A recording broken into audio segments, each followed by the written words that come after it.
Ова е Маркова нога, најјужната точка на македонската граница. Позади оваа граница се наоѓаат човечки судбини, економија, политика, но и многу други приказни.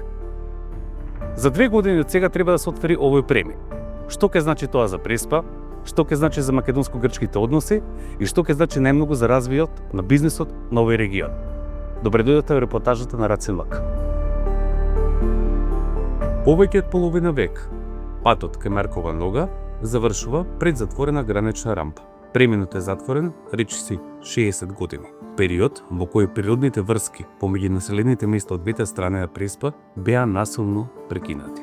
Семејства, роднини и пријатели, кои некогаш живееле на само неколку километри, беа сопрени. Со децени беа принудени да патуваат по долги обиколници за да се посетат. За многумина, границата не значеше само затворен пат, туку и разделени семејни приказни, прекинати контакти и постепено губење на блискоста помеѓу заедниците. Но токму тук, помеѓу Долнодупен и Грчки Лемос, треба да функционира новиот граничен премин, што повторно ќе и побрзе двете страни на Преспа. Проектот директно произлегува од Преспанскиот договор. Со членот 14, Македонија и Грција се обврза да ги модернизираат постојните и да изградат нови гранични премини, со цел да се зголемат туристичките и економските движења. А на 8 март 2019 година беше потпишана и посебната билатерална спогодба за отварањето на преминот Маркова нога Лемос.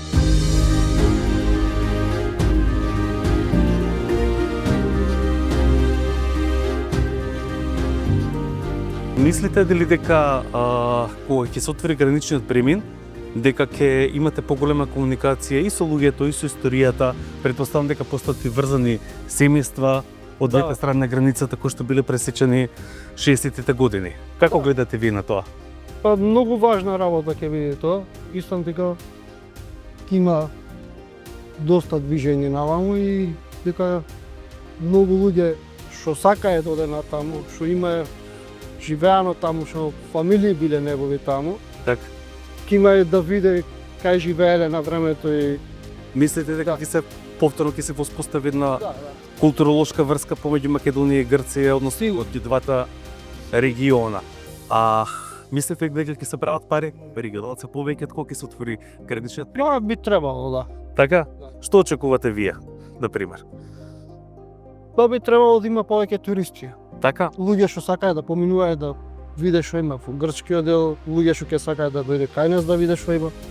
Така. Пошто ние досега сме затворен сад. А сега мислите дека сето тоа ќе се отвори, дека ќе дојде некоја нова димензија на функционирање? Да, нормално. Така. Ја благодарам многу. Фала ви многу.